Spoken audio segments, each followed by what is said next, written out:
C'est un passage obligé avant de partir sur les routes d'Addis Abeba. Ce chauffeur de taxi jette un œil au moteur de sa vieille Lada pour être sûr qu'elle va tenir le choc une journée de plus. C'est un modèle de 1987. Et je n'ai que 3 ou 4 ans de plus qu'elle. Si le moteur tombe en panne, je n'ai pas les moyens de le réparer. Ça coûterait 40 000 à 50 000 birrs, mais la voiture, elle, ne vaut que 60-70 000 birrs. Des réparations qui coûteraient entre 300 et 375 € pour une voiture qui en vaut moins de 500. Alors que Tesfaouna Sefa gagne 4 € par jour. Il s'agit donc pour lui de bichonner au jour le jour son outil de travail. La Lada est le véhicule emblématique de l'époque soviétique.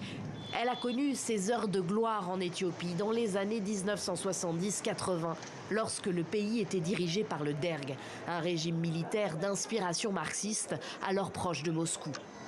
Mais la Lada disparaît des rues d'Addis Abeba. Il est de plus en plus difficile de se procurer des pièces détachées. Le taux de change élevé avec le dollar a rendu l'importation de pièces détachées de plus en plus chère. Par conséquent, les voitures sont souvent démontées pour en faire rouler d'autres. Par exemple, les voitures garées derrière moi sont récupérées juste pour les pièces détachées.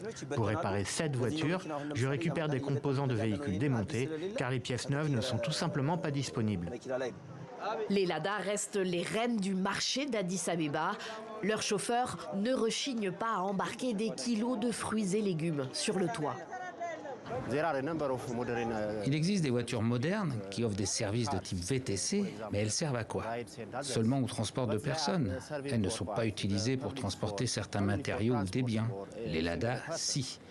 Elles sont encore très utiles. La fin d'une époque en Éthiopie, d'autant que l'État veut se débarrasser des véhicules les plus polluants.